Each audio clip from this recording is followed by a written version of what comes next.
The yacht rocked gently in the Lagos harbor, but Amara Okonkwo's world had already capsized. She stood frozen on the polished deck, her 6-month pregnant belly pressed against the railing as she watched her husband Chukwudi lock lips with her younger sister, Ngozi, in the master cabin below. Through the glass window, she could see his hands tangled in Ngozi's braids, the same braids Amara had paid for just 2 weeks ago.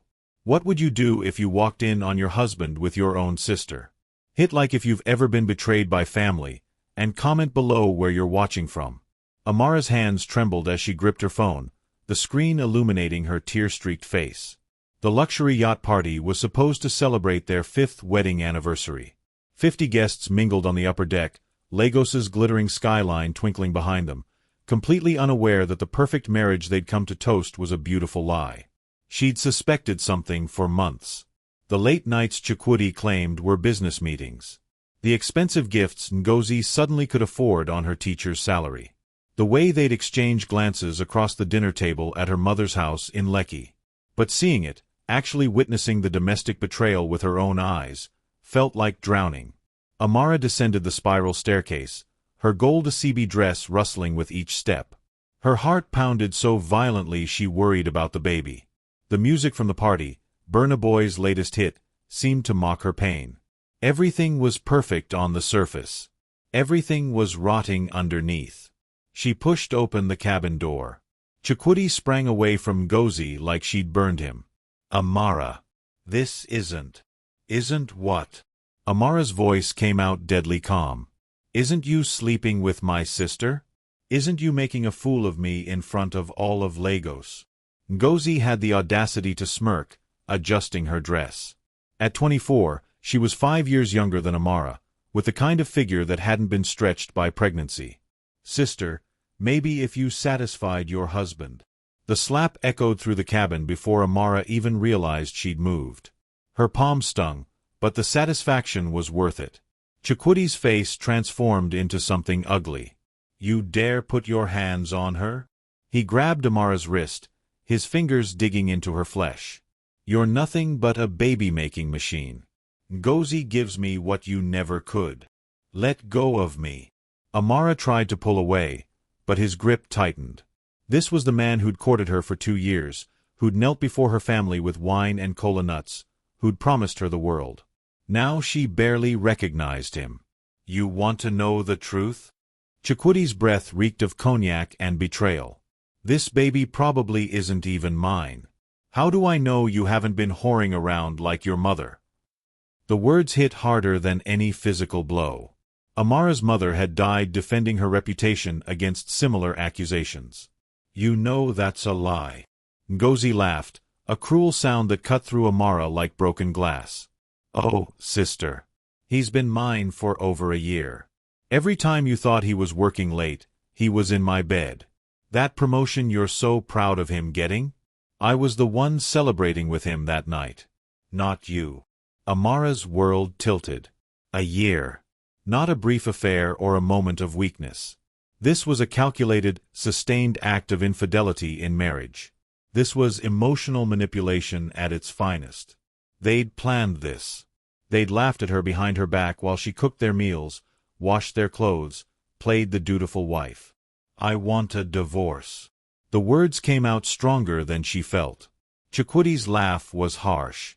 Divorce? With what money? Your little photography business? Everything we have is in my name. The house, the cars, the businesses. You'll be back on the streets of Surulere where I found you. I don't care. I won't stay in this marriage. You'll stay because you have nowhere else to go. He moved toward her, and Amara backed up instinctively. They were near the yacht's side door now, the one that led to the smaller deck. You'll stay because no other man will want a single mother with nothing to her name. I'd rather have nothing than live this lie. What happened next played out in slow motion. Chukwudi reached for her, whether to grab her or push her, she'd never know for certain. Amara stepped back to avoid him. Her heel caught on the raised threshold.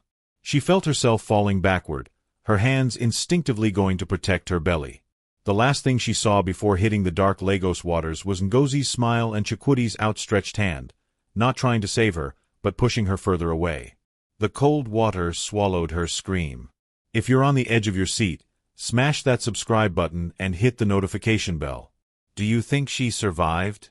Comment your predictions below, and don't forget to like this video if you're hooked on this revenge story. Amara woke to the sound of seagulls and the sharp smell of fish. Her body ached everywhere, and for a terrifying moment, she couldn't feel her baby moving.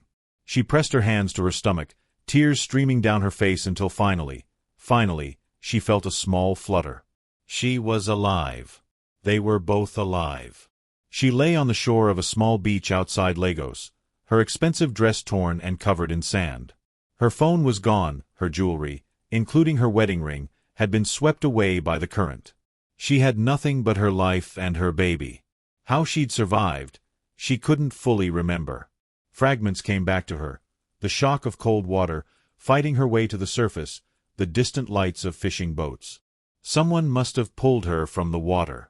A local fisherman named Ejike found her at dawn, barely conscious, and brought her to his sister's house in a small village 40 minutes outside Lagos. "You were calling out for your baby," Ejike's sister, Chinyu, told her as she served her pepper soup. The warm liquid brought feeling back to Amara's frozen limbs. "You kept saying, 'Please save my baby.'" "We called for the nurse immediately." The village nurse, a kind woman named Patience, examined Amara in Chinyu's small parlor. "You and your baby are blessed by God. By all rights, you shouldn't have survived that water. But your baby is strong. I can hear the heartbeat clearly." Amara broke down then, sobbing into Patience's shoulder as the full weight of what happened crashed over her. Chikwudi had pushed her. Her own husband had tried to murder her and their unborn child. And Ngozi had watched it happen with that smile on her face. "What kind of man does this?" Chinyu asked, her face hard with anger as Amara told them everything. "This is not just cheating.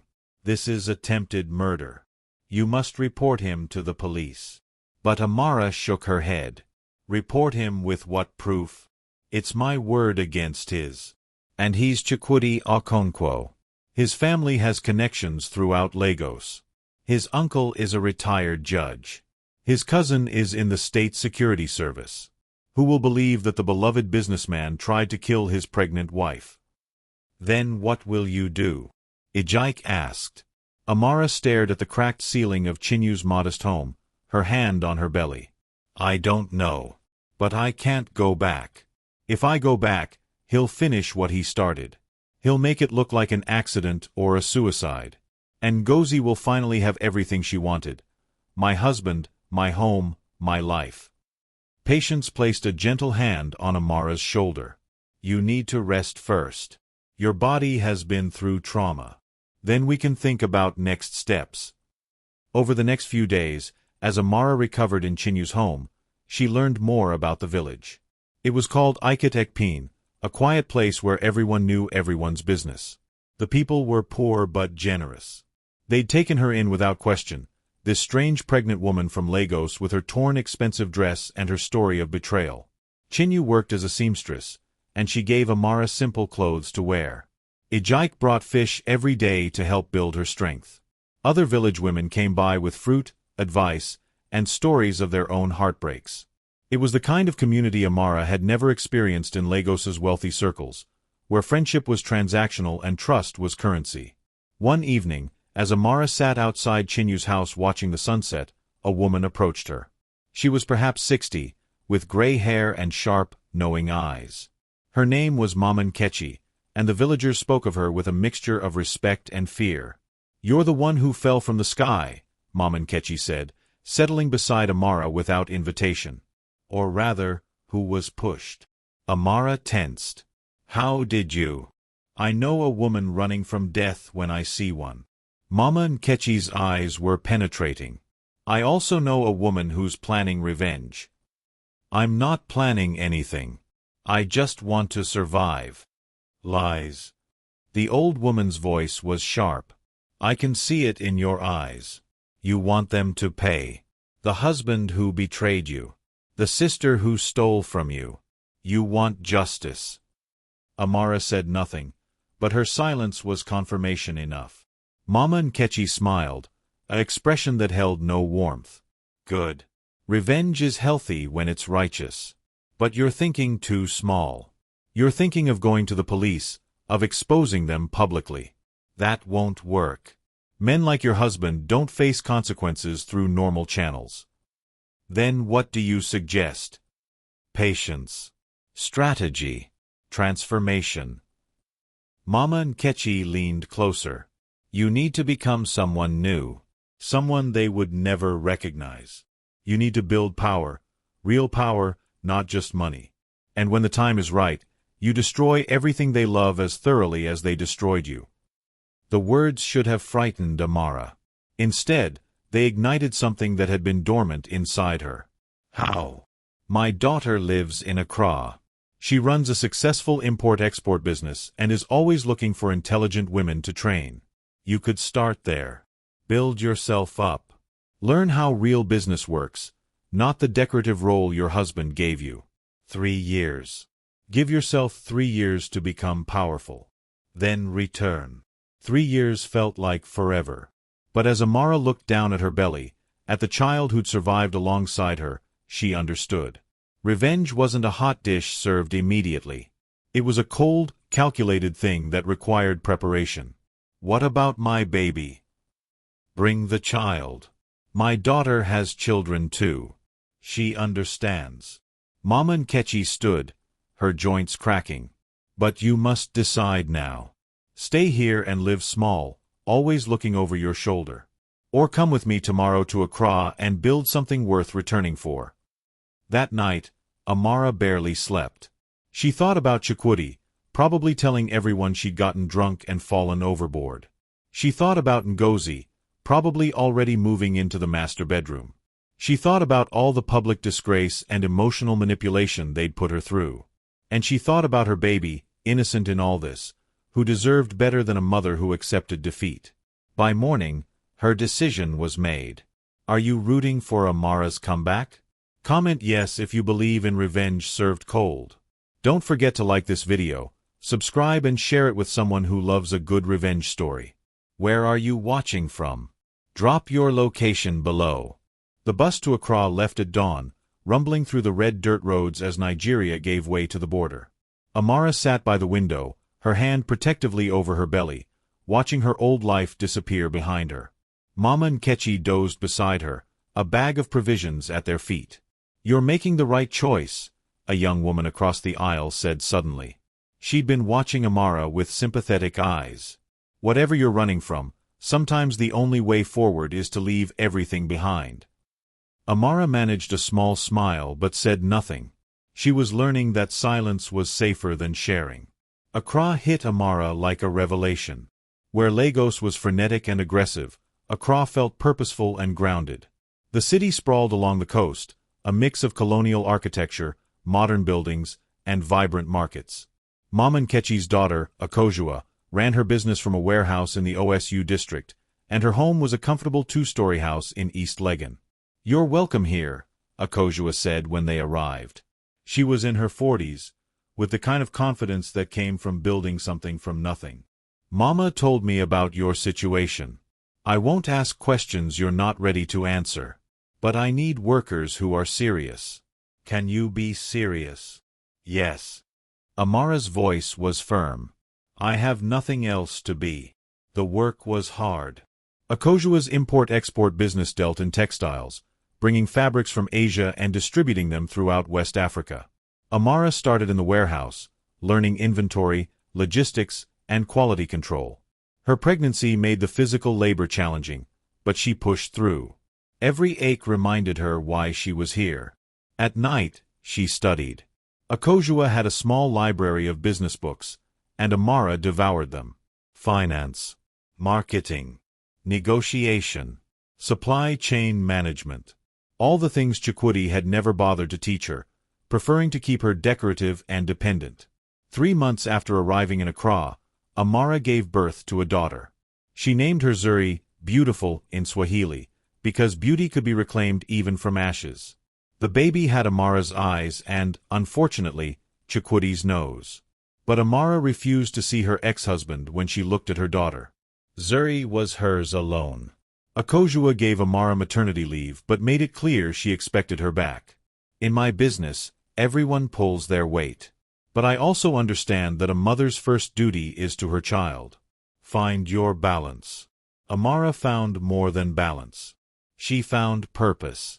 With Zuri strapped to her back in the traditional African way, she worked in the warehouse during the day. At night, while Zuri slept, she built her plan. She started small. Using a burner phone, she created fake social media accounts and began following Chikwudi's business pages. His construction company was thriving, according to his posts. He'd landed several government contracts. His life looked perfect. Then she found Ngozi's page. Her sister had updated her relationship status 6 months ago, engaged to the love of my life. The photos showed her wearing Amara's jewelry, living in Amara's house, sleeping in Amara's bed. In one photo, she held a pregnancy test with a caption, "Our miracle is coming." #blessed #second wife. Second wife. They'd gotten married. Traditional wedding, by the looks of it. Ngozi wore a green coral beaded necklace that had belonged to Amara's late mother. Amara's hands shook so badly she nearly dropped the phone. Zuri stirred in her sleep, and Amara took a deep breath. Anger was energy, Akojua had told her. Channel it or it consumes you. So Amara channeled it. She began researching Chikwudi's business more carefully. His construction company had grown rapidly, but the foundation looked shaky. He'd taken on debt to fund expansion. Some of his government contracts had been awarded under suspicious circumstances. There were whispers online about quality issues, cut corners, and delayed projects. More importantly, she discovered that Chikwudi's uncle, the retired judge who'd always protected him, had died 8 months ago. His cousin in the SSS had been transferred to Abuja. The shield of family connections was weakening. "You're plotting something," Akojua said one night, finding Amara at her laptop long after midnight. "I can tell by your face." Amara considered denying it, then decided against it. "The man who tried to kill me is thriving. He married my sister. They're about to have a baby. Meanwhile, I'm here in exile, building myself back up from nothing. Tell me I'm wrong to want justice." "You're not wrong." Akojua pulled up a chair. "But you're thinking like a victim." "Stop. You want real revenge? You don't just hurt him. You dismantle him. You take apart his entire world piece by piece until he has nothing left. Can you be that patient? That ruthless?" "I can be whatever I need to be." Akojua smiled. "Good. Then let me teach you how business warfare really works." Over the next 2 years, Amara transformed. She learned not just how to run a business, but how to destroy one. She studied her enemy the way a general studies a battlefield. She learned about corporate espionage, strategic partnerships, and financial manipulation. She also learned about forgiveness, not of Chikwudi, but of herself for not seeing the signs earlier. Zuri grew from a baby into a bright, energetic toddler who called Akojua Auntie, and treated Accra as home. Sometimes Amara felt guilty for using these years to plot revenge instead of just moving on. But then she'd remember the feeling of hitting that cold water, the terror that her baby would die, and the guilt evaporated. Akojua promoted her to operations manager, then to partner. Together, they expanded the business into Nigeria, establishing a Lagos office. It wasn't in Lekki where the wealthy lived, but in a growing business district in Victoria Island. Amara insisted on staying behind the scenes, managing operations remotely. "When are you planning to return?" Akojua asked as they celebrated their 3rd year in business together. "Soon." Amara looked at the Lagos skyline through the video call. "I'm almost ready." What she didn't tell Akojua was that she'd already made contact with some of Chikwudi's disgruntled business partners. She'd learned that the domestic betrayal she'd suffered was only the beginning of his treachery. He'd cheated investors, used substandard materials and buildings, and made enemies throughout Lagos's business community. Amara had carefully, patiently, gathered evidence of every wrong thing Chikwudi had done. She had documents, recordings, and testimonies from people he'd wronged. She'd built a case that would destroy him legally, financially, and socially. But more than that, She'd built herself into someone powerful. Someone who couldn't be dismissed or ignored. Someone who had resources, connections, and the will to use them. 3 years after washing up on that beach, Amara Okonkwo was ready to return to Lagos. Not as a victim, but as a threat. The question wasn't whether she would destroy Chukwudi and Ngozi. The question was how completely she could do it without destroying herself in the process. Is Amara justified in her revenge plan? Drop a comment with your thoughts. If you're loving this story, don't forget to subscribe and turn on notifications so you never miss an episode. What do you think happens when she returns? Comment below. Amara's return to Lagos was choreographed with military precision. She didn't announce it. She didn't contact old friends. She simply arrived on a Thursday afternoon, checking into the Eco Hotel under her new business identity. Amara Ademola, CEO of Ademola Import Solutions. Ademola was her mother's maiden name. A small tribute, and a layer of protection. The hotel room overlooked the Atlantic Ocean, the same waters that had nearly killed her. Zuri pressed her face against the glass, excited by the waves. At 3 years old, she had no memory of Lagos, no knowledge of the father who tried to murder her before she was born. "Mama, can we go to the beach?" Zuri asked in the mix of English and Akan she'd learned in Accra. "Maybe tomorrow, my love." Amara kissed her daughter's forehead. "Today Mama has work to do." The first meeting was with Adebayo Taiwo, one of Chukwudi's former business partners. They met at a coffee shop in Victoria Island, far from Chukwudi's usual haunts in Lekki. Adebayo was in his 50s, with silver hair and the tired eyes of a man who'd been burned badly. "I wasn't sure you'd actually come," Adebayo said as they settled at a corner table. "When you reached out online, I thought it might be a scam." "I'm very real." Amara pushed a folder across the table. "And so is everything in here." Adebayo opened the folder, his eyes widening as he flipped through the pages. Construction contracts. Bank statements. Email exchanges. Evidence of how Chukwudi had systematically defrauded his investors, including Adebayo, in a real estate development that had collapsed 2 years ago. "Where did you get all this?" Adebayo's voice was barely a whisper. "That's not important. What matters is what we do with it." Amara leaned forward. "I know you lost 12 million naira in that project. I know Chukwudi blamed you publicly for the failure. I know it destroyed your reputation and your business. It destroyed my life." Bitterness dripped from every word. "My wife left me. My children won't speak to me. All because that man made me the scapegoat for his own corruption. Then help me bring him down." Amara's voice was steel wrapped in silk. "I'm building a case against him. Legal, financial, public. But I need people who were hurt by him to stand up. I need testimonies. I need you to stop being afraid." Adebayo stared at the documents for a long moment. "Why are you doing this? What did he do to you?" Amara could have told him everything. The cheating. The attempted murder. The sister who stole her life. But she'd learned that personal vendettas made people nervous. Business disputes, however, were understandable. "He stole from me too," she said simply. "And I don't forgive theft." Over the next 2 weeks, Amara conducted similar meetings. There were more victims than she'd expected. A subcontractor who'd never been paid, now bankrupt. An architect whose designs Chukwudi had stolen and claimed as his own. A young intern who'd been sexually harassed and then fired when she complained. Each person had a piece of the puzzle. Each person was a witness to Chukwudi's true character. But Amara's most important meeting was with a journalist named Funmilayo Babatunde. Funmi, as everyone called her, wrote for one of Lagos's most respected newspapers and had a reputation for taking down corrupt businessmen. She'd been investigating Chukwudi for months but couldn't get anyone to talk on the record. Until now. "This is explosive," Funmi said, reviewing Amara's files in her small office in Ikeja. "If even half of this is true, Chukwudi Okonkwo is finished. But I need to ask, who are you really? Why do you care so much about destroying this man?" Amara had prepared for this question. Let's say I'm someone who believes in justice.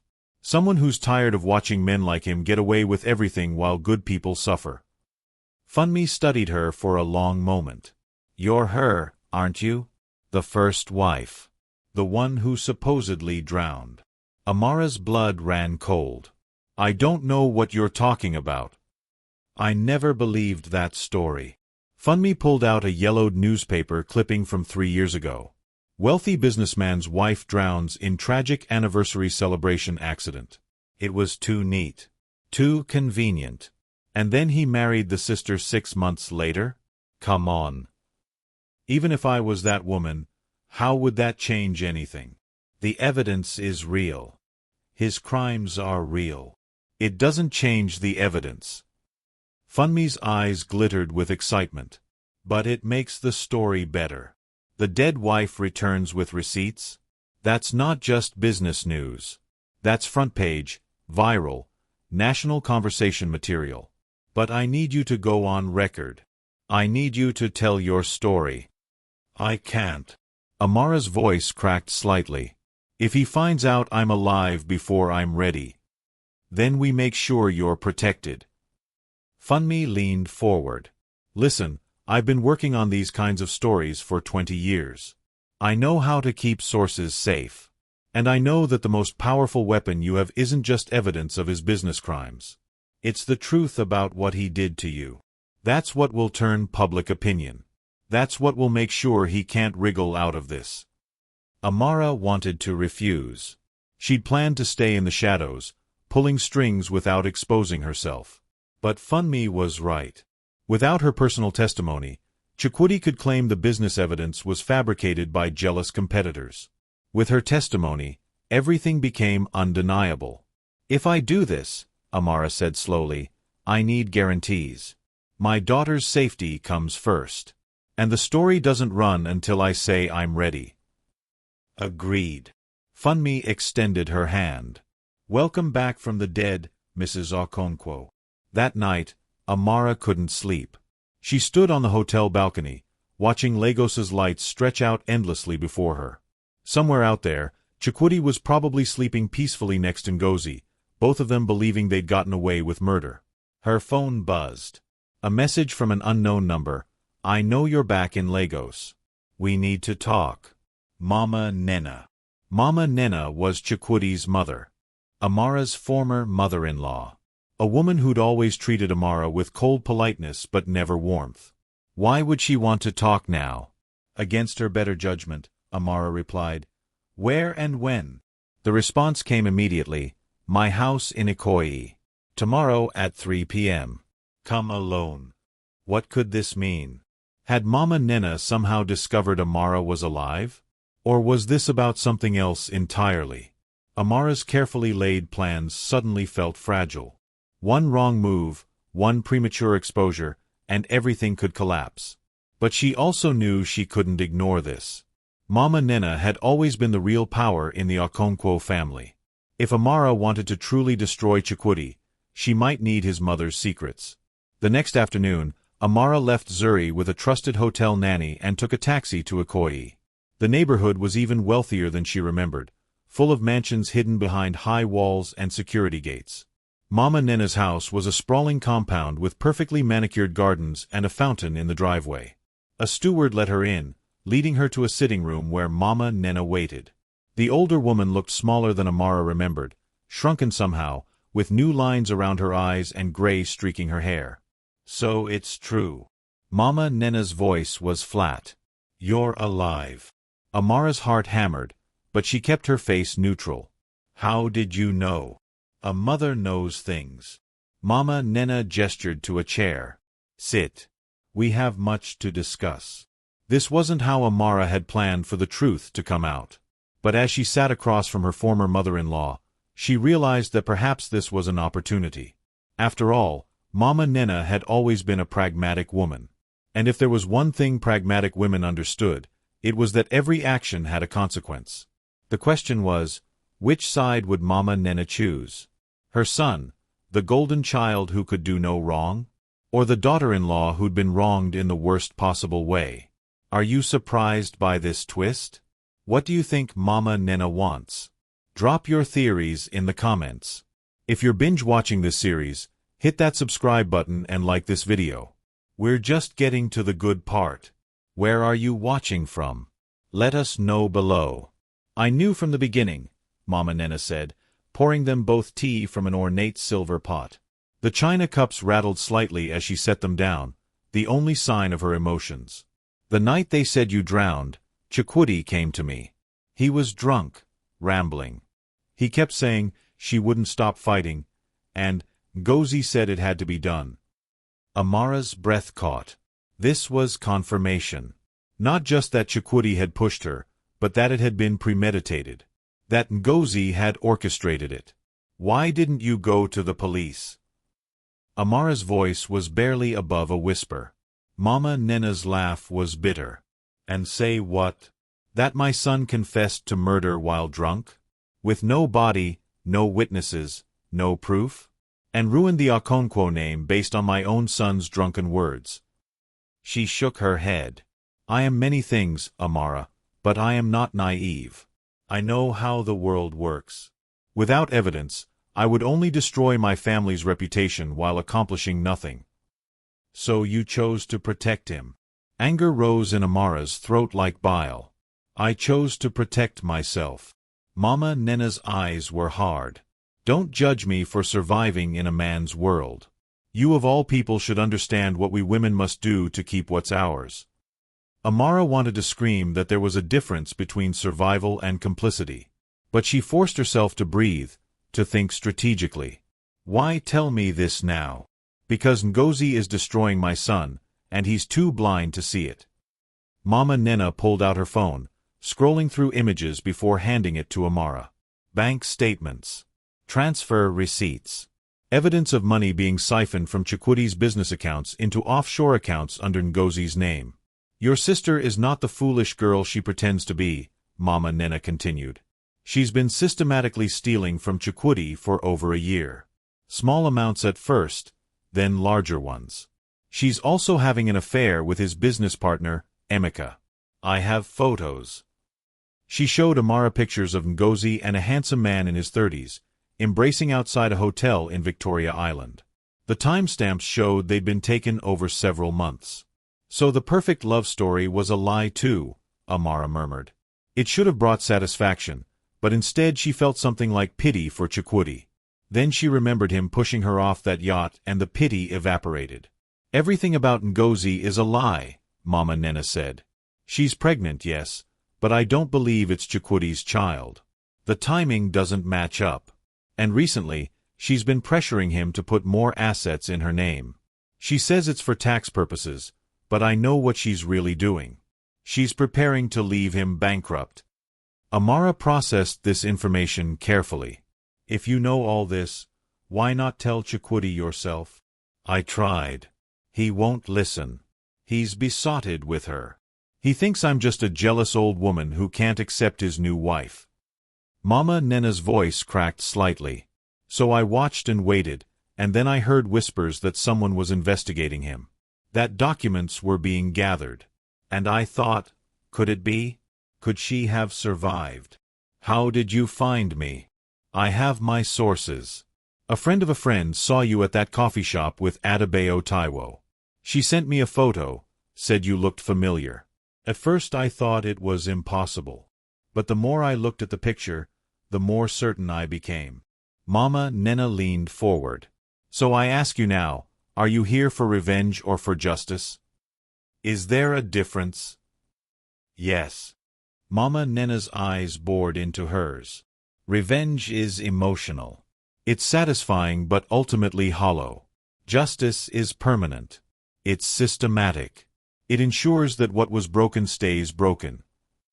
Amara understood what the older woman was really asking. You want me to destroy them both. Not just Chikwudi. Ngozi too. I want you to expose them for what they are. My son is not innocent. He tried to kill you, and for that he deserves punishment. But Ngozi is the puppet master in all this. She's the one who turned him against you, who planned your murder, who's now stealing everything he has. She needs to face consequences. It was a devil's bargain. Aligning with Mama Nena meant accepting help from someone who'd stayed silent about attempted murder. But it also meant access to evidence and information Amara couldn't get on her own. "What do you get out of this?" Amara asked. "Honestly, I want Ngozi gone. I want her exposed, humiliated, and stripped of everything she's stolen. I want my son to see the truth about her, even if it destroys him in the process. And perhaps, when this is all over, he can start to rebuild into someone better." Mama Nena paused. "As for you, I can't undo what happened. But I can help ensure you get the justice you deserve." Amara thought about Zuri, playing safely back at the hotel, unaware of the web of betrayal and revenge being woven around her father. She thought about all the nights she'd spent in Accra planning this moment. And she thought about Ngozi's smile as she'd watched Amara fall into dark water. "What do you need from me?" Amara finally asked. "Give me 2 weeks before you go public with your story. Let me work behind the scenes. I'll convince Chukwudi to attend the annual Lagos Business Excellence Awards. He's been nominated. It's in 12 days. Every major business person, politician, and journalist in Lagos will be there. That's where you make your grand reveal. Maximum impact, maximum witnesses, and I'll make sure certain people are in the audience who need to see this." Amara's mind raced. A public reveal at a major event would be dramatic, but also risky. What if he tries to run? Or worse, what if he tries to hurt me again? He won't have the chance. Mama Nena's voice was cold steel. "I'll have security that I personally trust positioned throughout the venue. And I'll make sure he brings Ngozi with him. She won't want to miss the chance to show off. When you reveal yourself, when you present your evidence, they'll both be trapped. No escape. No excuses." It was bold. It was risky. But it was also perfect.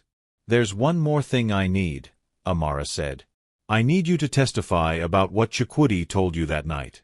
On record. To the journalist I'm working with." Mama Nena's face paled. "That would mean admitting I knew and said nothing." "Yes, it would. And you'll face consequences for that. But it's the price of justice, real justice, not just revenge." Amara held the older woman's gaze. "You can't have it both ways. Either you're complicit, or you're a witness. Choose." The silence stretched between them like a rubber band pulled taut, ready to snap. Finally, Mama Nena nodded slowly. "I'll testify. But after the awards ceremony. After everything is public and there's no turning back." She stood, moving to a safe hidden behind a painting of Lagos at sunset. She pulled out a folder thick with documents. "Here. Everything I've gathered on Ngozi's theft and her affair. Bank records, hotel receipts, photos. Use them well." As Amara left the Ikoyi mansion, folder tucked securely in her bag, she felt the final pieces clicking into place. She had evidence of Chukwidi's business fraud. She had proof of Ngozi's infidelity and embezzlement. She had witnesses ready to testify. And now she had Mama Nena's shocking confession about the attempted murder. In 12 days, at the Lagos Business Excellence Awards, Amara would rise from the dead and burn down everything they'd built on her grave. But first, she needed to prepare for the war that would follow. Back at the hotel, while Zuri napped, Amara called Funmi. "I need you to do something for me. I need you to investigate Ngozi's pregnancy. Find out which hospital she's using, what her due date is supposed to be. Compare it against when she and Chukwudi supposedly conceived." "You think the baby isn't his?" "I think Ngozi is a liar and a thief, and if she's lying about the baby too, I want proof." Amara paused. "Also, start preparing the story. We're going live in 12 days at the Business Excellence Awards. I'll give you an exclusive interview beforehand, and then we're going to blow up Lagos." Funmi's excited intake of breath crackled through the phone. "This is going to be the story of the decade. But Amara, are you ready for what comes after? Once you do this, there's no going back.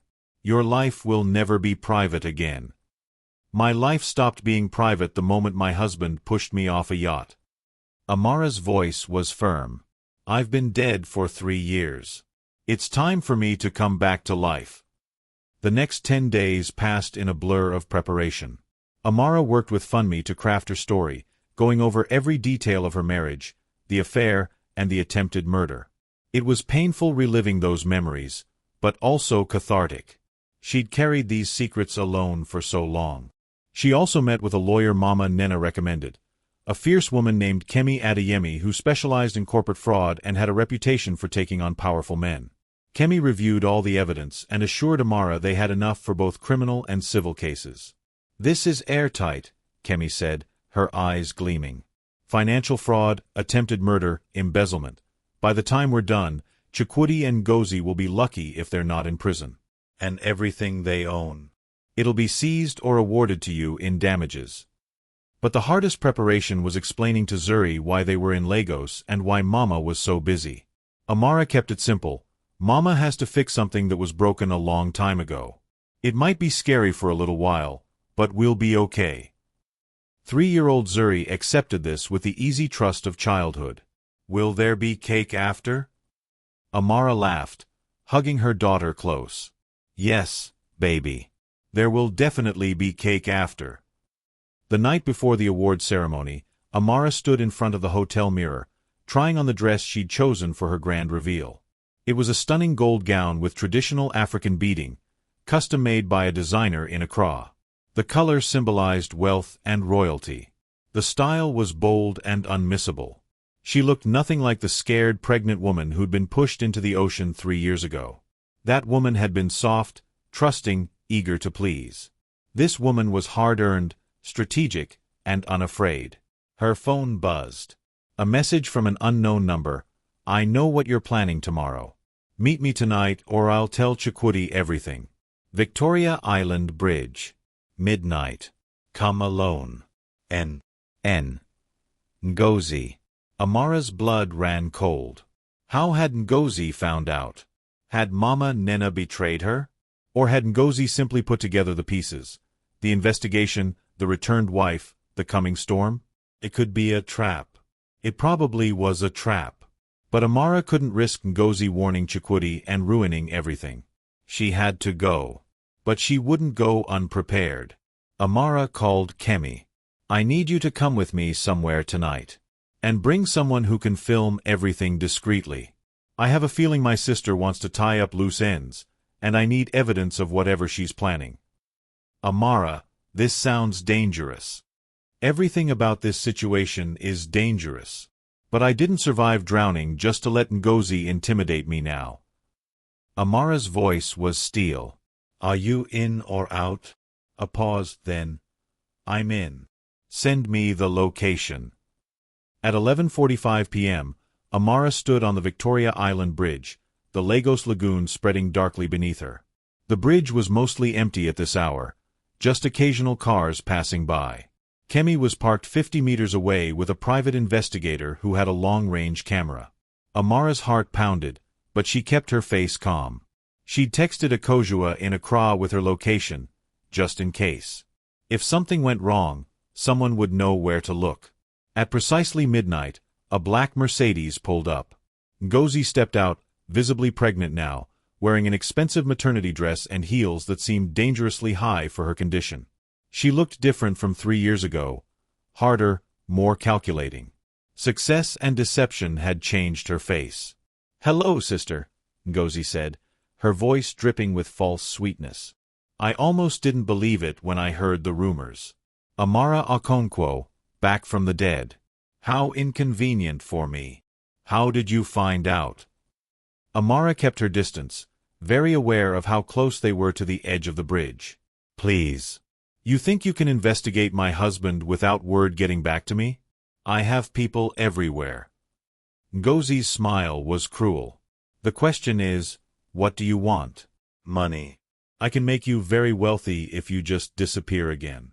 Permanently this time. I want justice." "Justice?" Ngozi laughed. "You want revenge. Let's be honest. You're still bitter that I took what you couldn't keep. Chukwudi never loved you, Amara. You were just a placeholder until someone better came along. The word should have hurt, but Amara felt nothing except cold clarity. "You're pregnant with another man's child." Ngozi's smile faltered. "You don't know what you're talking about." "Emeka's baby, to be specific. I have photos. Bank records of the money you've stolen. Evidence of everything you've done." Amara took a step forward. "You're not offering me money to stay quiet. You're desperate because you know I'm about to destroy you." "You have nothing." Ngozi's composure cracked. "Even if you go public, who will believe you? You've been gone for 3 years. Chukwudi will say you abandoned him, that you're mentally unstable. I'm the victim here, the devoted wife who helped him heal after his first wife's tragic death. Is that what you'll say when the police start asking questions about attempted murder?" Ngozi's face went pale. "You can't prove anything." "Actually, I can. Mama Nena is going to testify about what Chukwudi told her. About how you planned it.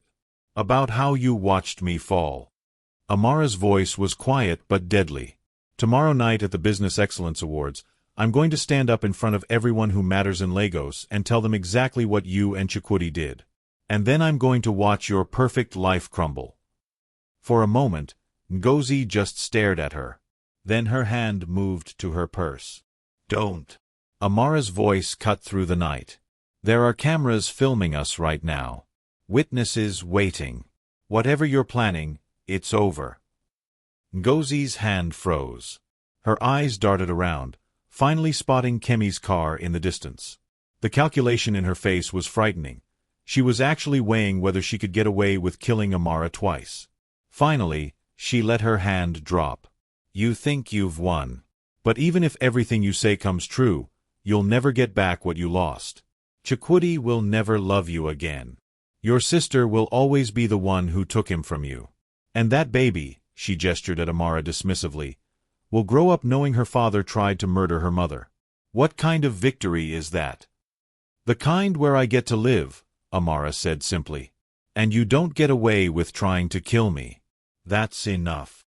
She turned and walked away, half expecting Ngozi to attack her from behind. But nothing happened. When she reached Kemi's car and looked back, Ngozi was still standing on the bridge, her hand on her pregnant belly, staring after Amara like she'd seen a ghost. Which, in a way, she had. "Did you get everything?" Amara asked as she slid into the car. The investigator nodded, lowering his camera. "Every word. Every threat. This is gold." As they drove away, Amara allowed herself a small smile. Tomorrow night, the dead wife would rise. And Lagos would never forget what happened when you tried to bury a woman who refused to stay down. OMG. That confrontation was intense. What do you think happens at the awards ceremony? Will Chukwudi try to run? Will Ngozi crack under pressure? Drop your predictions below. Don't forget to like, subscribe, and turn on notifications. This story is about to explode. Where are you watching from? Let us know in the comments. The Lagos Business Excellence Awards were held at the Eco Convention Center, a massive venue glittering with wealth and ambition. The cream of Nigerian society arrived in luxury cars, dressed in agbadas and designer gowns, ready to celebrate success and network with the powerful. Chukwudi Okonkwo arrived with Ngozi on his arm, both of them beaming for the cameras. He wore a navy blue agbada with gold threading, looking every bit the successful businessman. Ngozi's red maternity dress was designed to showcase her pregnancy, to stake her claim as the mother of his heir. They had no idea their world was about to end. Amara watched from a private box overlooking the main hall, her heart hammering. Zuri was back at the hotel with a trusted nanny, safe and far from what was about to unfold. Beside Amara sat Funmi, Kemi, and Mama Nena, who'd insisted on being present despite the risk. "He looks happy," Mama Nena murmured, watching her son shake hands and pose for photos. "He has no idea." "Good," Amara said coldly. The ceremony began with speeches from politicians and business leaders. Awards were presented for various categories: Most Innovative Startup, Best Corporate Social Responsibility, Young Entrepreneur of the Year. Chukwudi was nominated for Construction Excellence for his recent government projects. When his name was announced, He stood to applause, making his way to the stage. The MC praised his work, his vision, his dedication to building a better Lagos. The lies were so smooth, so polished, that Amara almost believed them herself. Chukwudi accepted his award with a gracious speech about hard work, family, and faith. He thanked Ngozi, blowing her a kiss that made the audience coo appreciatively. The perfect couple. The success story. Then the lights went down. A screen descended behind the stage. "Ladies and gentlemen," the MC said, reading from a script that had been changed at the last minute thanks to Mama Nena's influence, "we have a special presentation this evening. A story about one of our nominees that we believe the public should hear." Confusion rippled through the audience. Chukwudi frowned, looking toward the event organizers. But before anyone could intervene, Funmi's documentary began to play. It started with photos of Amara and Chukwudi's wedding. Their happy faces, their traditional ceremony, their promise of forever. Then came photos of their life together, the home they'd built, the parties they'd thrown, the image of marital bliss. Amara's voice narrated over the images. "My name is Amara Okonkwo. 3 years ago, my husband tried to murder me." The gasps were audible throughout the hall. On stage, Chukwudi's face went from confused to horrified. He tried to leave, but security, Mama Nena's security, blocked the exits. The documentary continued. Amara's testimony about discovering the affair with Ngozi. The confrontation on the yacht. The moment Chukwudi pushed her. Then came the investigation, bank records showing Chukwudi's fraud, testimonies from investors he'd cheated, evidence of substandard materials in buildings that had later collapsed. But the most damning part came from Ngozi's own mouth. The video from last night on the bridge played on the massive screen. Ngozi's threats, her attempt to bribe Amara, her lack of denial about the attempted murder. "Even if everything you say comes true," Ngozi's recorded voice echoed through the convention center, "you'll never get back what you lost." The hall erupted. People were on their feet, some in shock, some in anger. Phones were out, recording everything. This was going to be all over social media within minutes. On stage, Chukwudi stood frozen, the award still in his hands, looking like a man watching his execution. Then the lights came up, and Amara walked onto the stage. The crowd noise reached a fever pitch. She looked nothing like her wedding photos. She was thinner, harder, dressed in gold that caught every light. But her face was unmistakable. Amara Okonkwo returned from the dead. "Hello, Chukwudi," she said into the microphone, her voice steady despite her racing heart. "Surprised to see me?" Chukwudi's mouth opened and closed like a fish. No words came out. For a man who'd built his empire on smooth talking and charm, he had nothing to say. Amara turned to the audience. "For 3 years, I let everyone believe I was dead. I let this man and my sister tell their lies, build their lives on my grave. But I didn't die that night in Lagos Harbor. I survived. And I spent every day since then gathering evidence, building a case, and waiting for the right moment to expose the truth." She gestured to the screen, where financial documents now displayed Chukwudi's fraud in clear detail. These are government contracts awarded under suspicious circumstances. These are buildings constructed with substandard materials that have since developed dangerous structural issues. These are investors who lost everything because this man prioritized his profits over safety and honesty. Kemi stepped onto the stage, handing Amara a folder. "And these," Amara continued, pulling out documents, "are criminal complaints I'm filing tonight. Attempted murder, fraud, embezzlement, corruption. Every single thing you've done, Chukwudi, has been documented and will be prosecuted." Finally, Chukwudi found his voice. "This is insane. She's lying. She abandoned me, and now she's trying to destroy me out of spite." "Then explain the recording of Ngozi," Amara said calmly. "Explain why your own mother is sitting in that box right now, ready to testify that you confessed to pushing me off that yacht." All eyes turned to Mama Nena, who stood slowly, her face grave. "It's true. My son came to me that night drunk and confessed what he'd done. I should have gone to the police immediately. I didn't, and I'll have to live with that shame. But I won't let him destroy another woman. I won't protect him anymore. The betrayal on Chikwuti's face was almost pitiable. His own mother had turned against him. Then Ngozi stood up from the audience, her face twisted with rage. You self-righteous bitch. You think you're so noble? You're just jealous. Chikwuti never loved you. He told me every day how boring you were, how desperate. Is that why you're carrying another man's baby? Amara interrupted. The hall went completely silent. Amara nodded to the screen, where new images appeared. Photos of Ngozi and Emeka at various hotels. Bank records showing money Ngozi had stolen from Chikwuti and transferred to Emeka's account. And finally, medical records, obtained legally through Kemi's private investigator, showing conception dates that didn't match up with Ngozi's claims. The baby you're carrying, Amara said, addressing Ngozi directly, was conceived while you were still regularly seeing Emeka. DNA testing will prove it's his child, not Chikwuti's. You've been playing everyone, stealing money, and planning your exit. You used my husband to get what you wanted, just like you used me. Ngozi's face crumbled. Emeka, who'd been sitting in the audience, tried to slink toward the exit but was stopped by security. Chikwuti turned to Ngozi, realization dawning in his eyes. Is it true? Is the baby his? Ngozi said nothing, which was answer enough.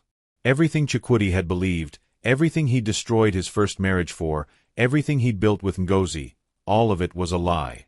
The karma was so perfect it was almost poetic. The police are outside, Amara said, gesturing to the doors where officers in uniform were waiting. They have warrants for both of your arrests. Fraud, attempted murder, and embezzlement. You'll both face trial. And everything you own? It'll be seized pending investigation. As officers moved onto the stage to arrest Chikwuti, he looked at Amara with something like desperation. Amara, please. We can fix this. We can. There is no we, Amara said firmly.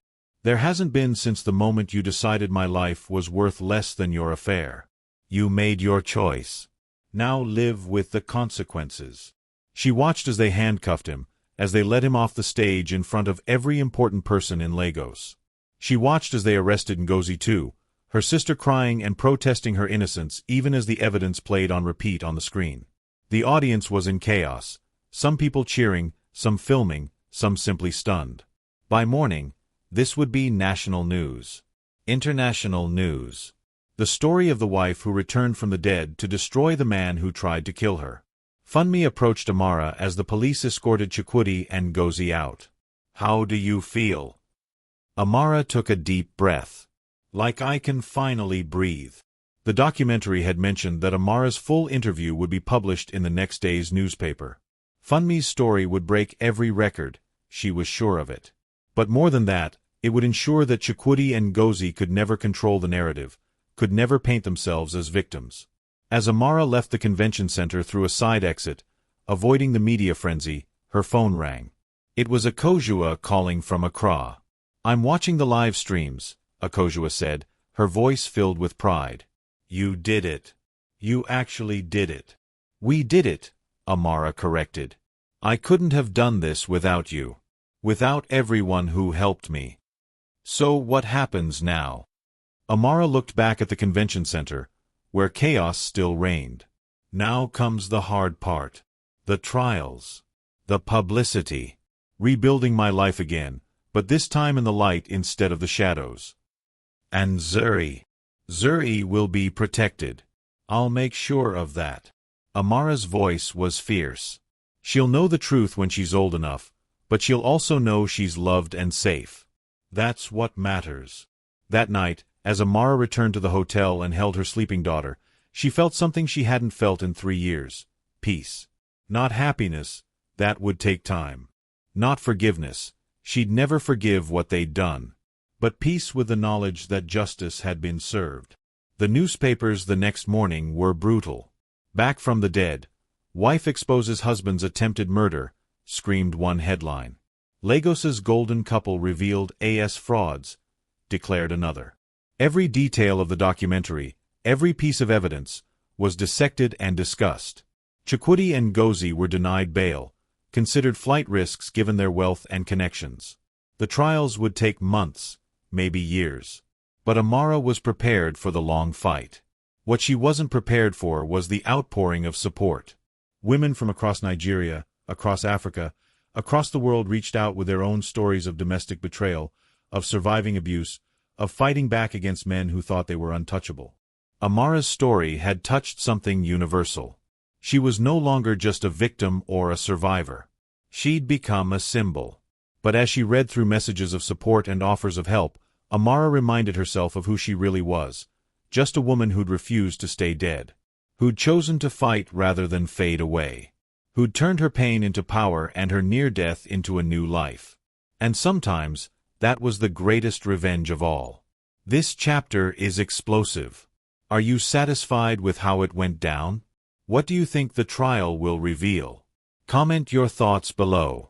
Make sure you're subscribed and have notifications on because Chapter 7 is going to wrap this up in a way you won't believe. If this story has you feeling all the emotions, share it with someone who needs to see it. Where are you watching from? Drop your location below. 6 months later, the courtroom in Lagos High Court was packed beyond capacity.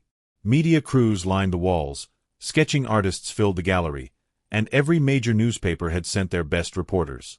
The trial of Chukwudi Okonkwo and Ngozi Obi, she'd legally changed her name back, trying to distance herself from the Okonkwo scandal, had become the most watched legal proceeding in Nigerian history.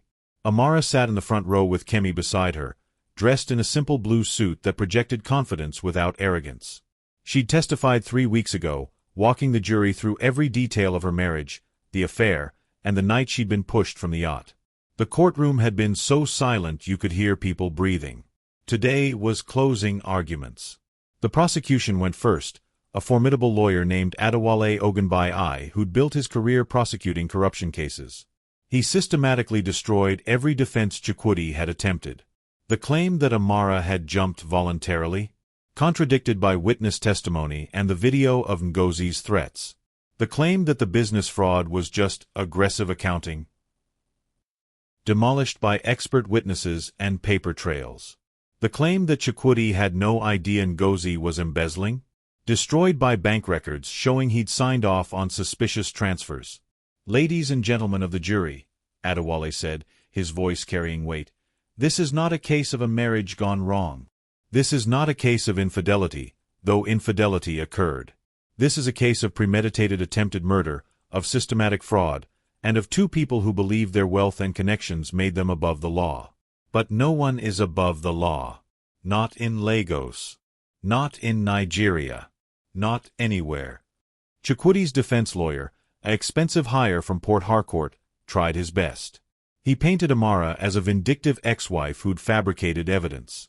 He claimed the business issues were simply honest mistakes blown out of proportion. He suggested that Chukwudi had been manipulated by Ngozi and was as much a victim as anyone. But the evidence was overwhelming. The testimony was damning. And the video of Ngozi on the bridge, essentially admitting to the crime, sealed their fate. Ngozi's lawyer, a harried-looking woman who'd clearly taken a losing case, focused on her client's pregnancy and argued for leniency. My client made terrible mistakes, but she's about to become a mother. Surely that deserves consideration. Amara felt nothing hearing this. Ngozi had watched Amara, 6 months pregnant, get pushed into the ocean. Any sympathy had died that night. The jury deliberated for 2 days. On a sunny Wednesday afternoon, they returned their verdict. Chukwudi Okonkwo, guilty on all counts. Attempted murder, fraud, conspiracy. The judge sentenced him to 25 years in prison without possibility of parole for 10 years. Ngozi Obi, guilty on charges of conspiracy to commit murder, embezzlement, and fraud. The judge showed some leniency due to her pregnancy, sentencing her to 15 years with possibility of parole after 7. Emeka, the third party in the love triangle, had already pleaded guilty to embezzlement and received a lighter sentence of 5 years in exchange for his testimony against Ngozi.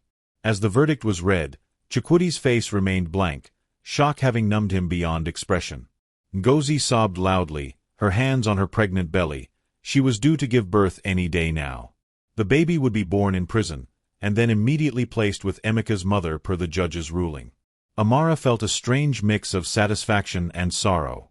Justice had been served, but it was the kind of justice that left everyone wounded. No winners, just survivors. As they led Chukwudi out in chains, he looked at Amara one last time. "I'm sorry," he mouthed. Amara didn't respond. Sorry didn't bring back the 3 years she'd lost. Sorry didn't erase the trauma or the fear. Sorry was just a word from a man who'd finally learned that actions had consequences. Outside the courthouse, Amara faced a wall of cameras and microphones. This was the moment Funmi had prepared her for, the statement that would define her story going forward. "Today, justice was served," Amara said, her voice clear and strong. "But this case was never just about me. It was about every woman who's been told to stay quiet about abuse. Every person who's been cheated by corrupt business practices.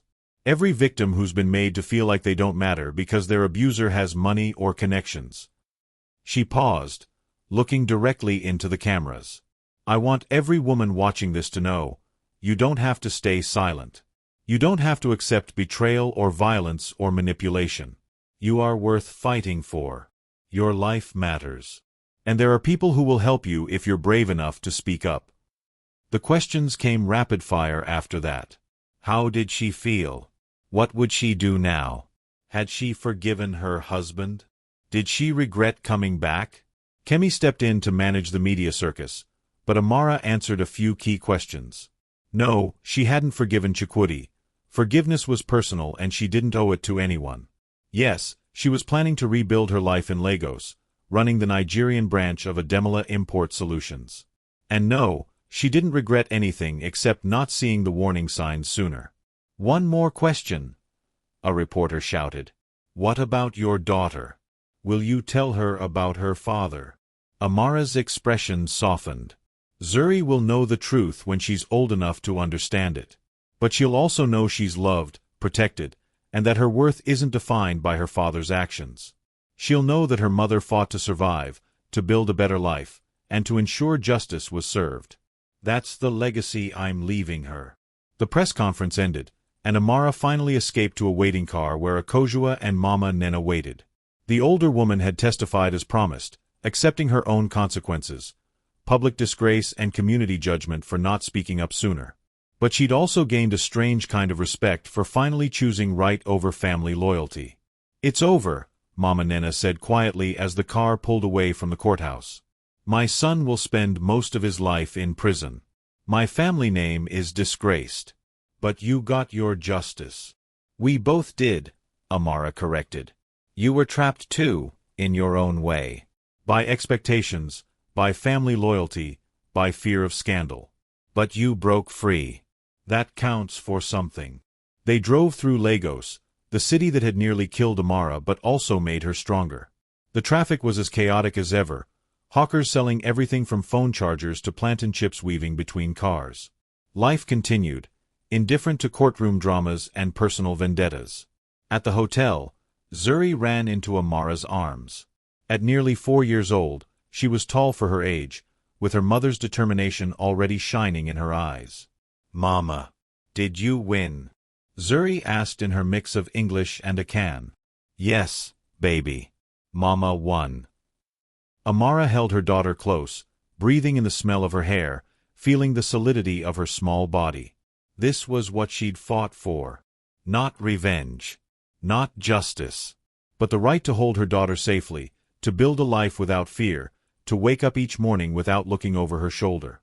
That evening, Amara stood on the hotel balcony one last time, looking out at Lagos's glittering skyline. Tomorrow, she'd move into a new apartment in Victoria Island. Smaller than the mansion she'd once shared with Chukwudi, but truly hers. She'd already hired staff for the Lagos office of Ademola Import Solutions, and had several promising business partnerships in the works. Her phone buzzed. A message from Funmi. "My book about your story just got a major publisher's interest. They want to publish it internationally. Thoughts?" Amara smiled. Why not? Her story was already public.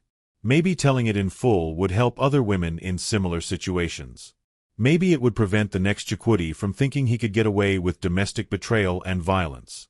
She typed back, Only if we donate half the proceeds to domestic violence charities. And I want final approval on everything. Funmi's response was immediate. Deal. You're going to change lives, Amara. Maybe. Or maybe she was just one woman who'd refused to die quietly.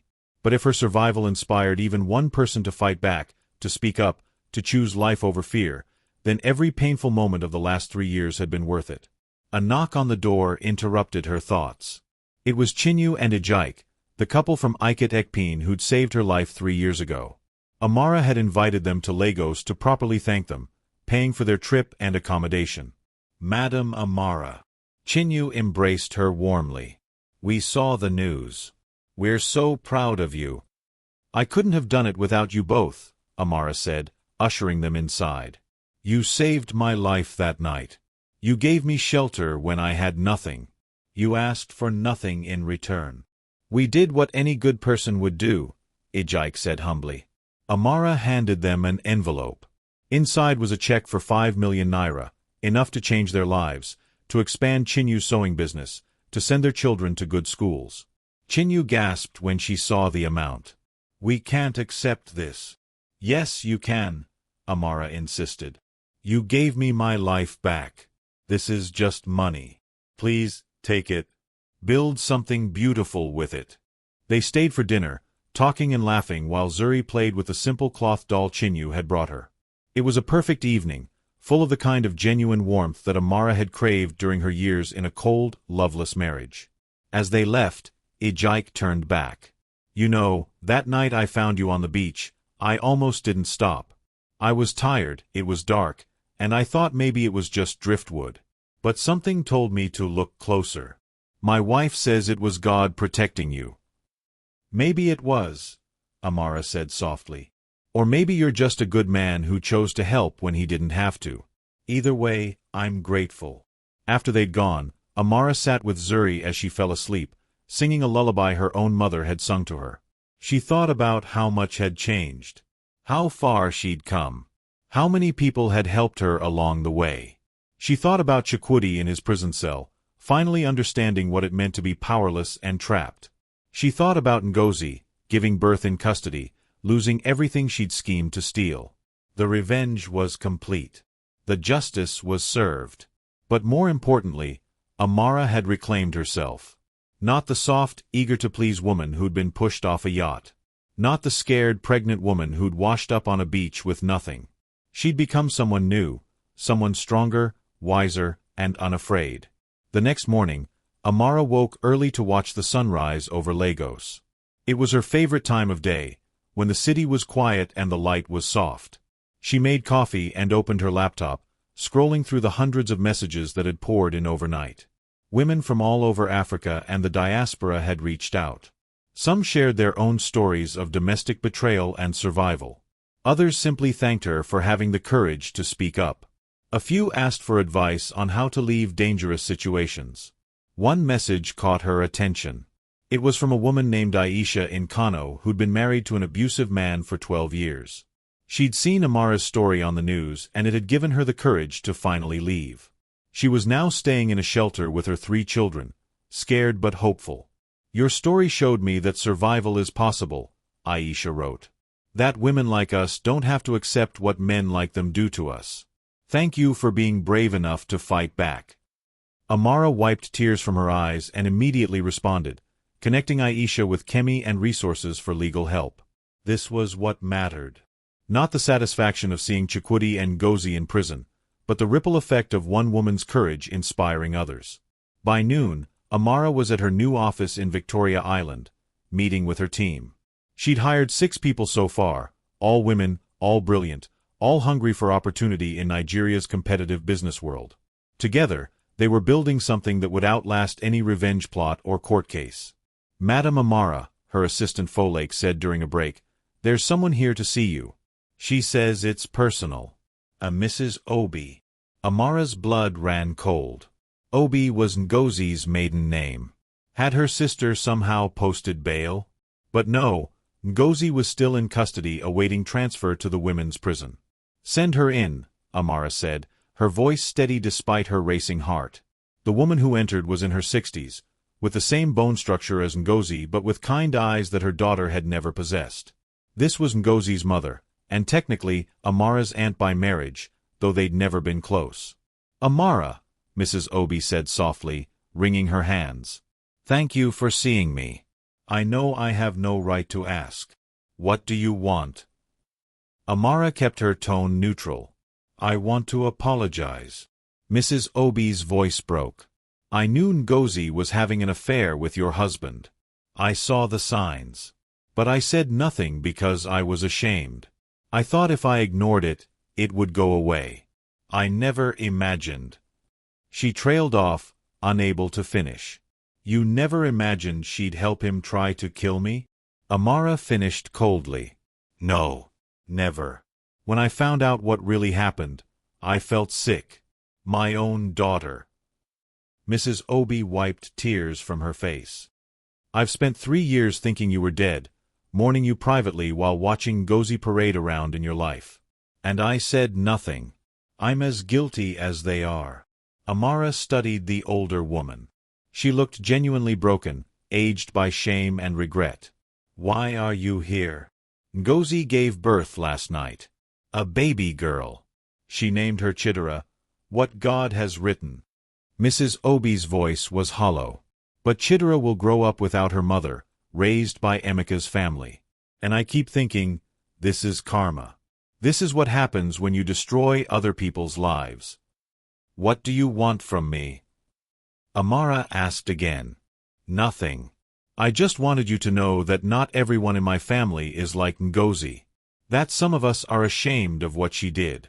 And that—" Mrs. Obi hesitated, then continued, "that if you ever want Zuri to know her aunt's story as a warning, not an example, I'll help you tell it truthfully.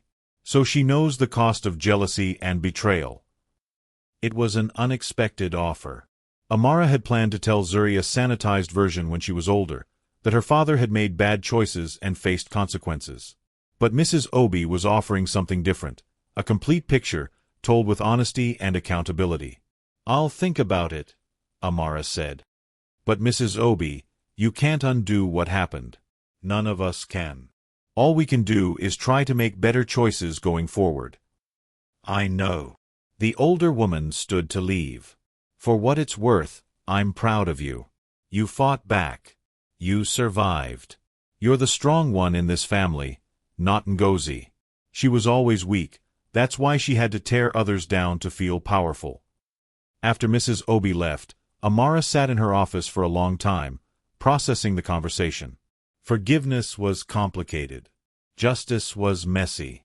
And family was the most complicated thing of all. That evening, Amara attended a fundraiser for a new domestic violence shelter opening in Lagos. She'd donated generously to the cause and had been invited to speak. The room was full of activists, survivors, and allies. People who understood that domestic betrayal and violence weren't private family matters but social issues that required collective action. 3 years ago, I almost died, Amara told the crowd. My husband pushed me into the ocean, and everyone believed I'd drowned. For a long time, I thought about revenge, about making him suffer the way he'd made me suffer. But as I built my case, as I gathered evidence and prepared for justice, I realized something important.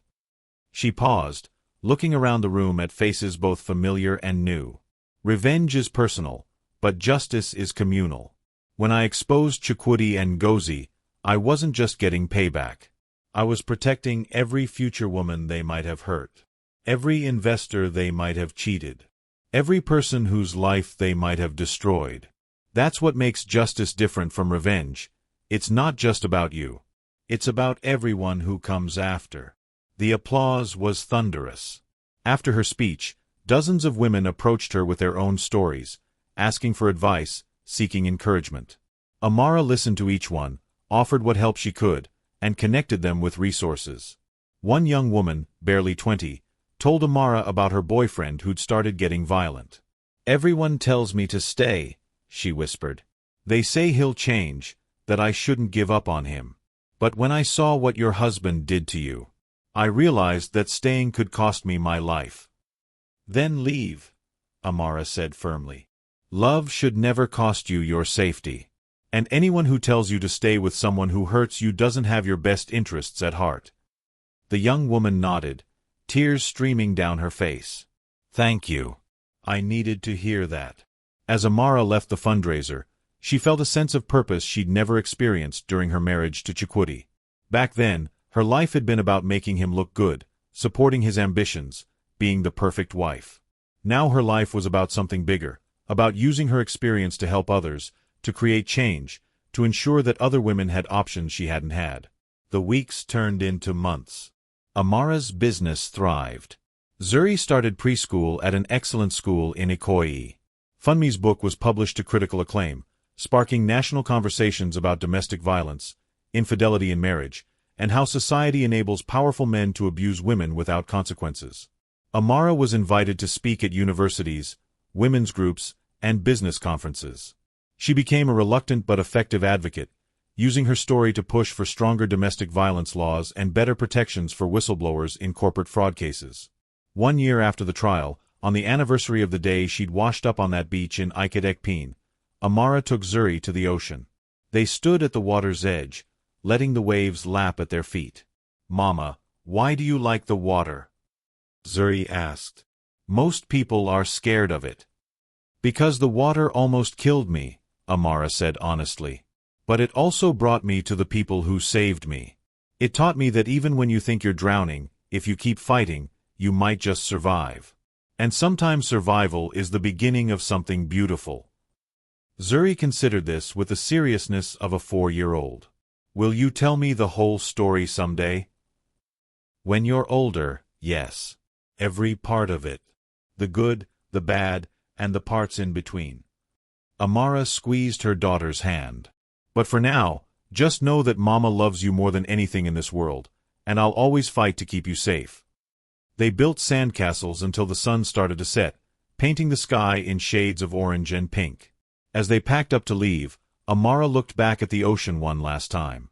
She thought about Chukudi in prison, probably regretting everything. She thought about Ngozi, serving her sentence while her daughter grew up without her. She thought about all the lives that had been shattered by their selfishness and betrayal. But mostly, she thought about her own life, rebuilt from nothing, stronger than before, filled with purpose and possibility. The revenge had been sweet, yes. The justice had been necessary.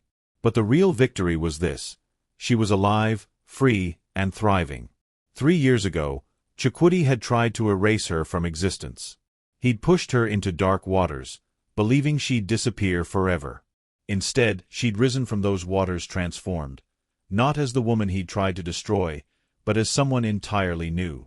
Someone who couldn't be pushed, couldn't be silenced, couldn't be erased.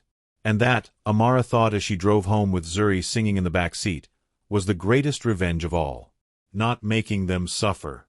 Not watching them lose everything. But simply refusing to stay down. Refusing to stay silent.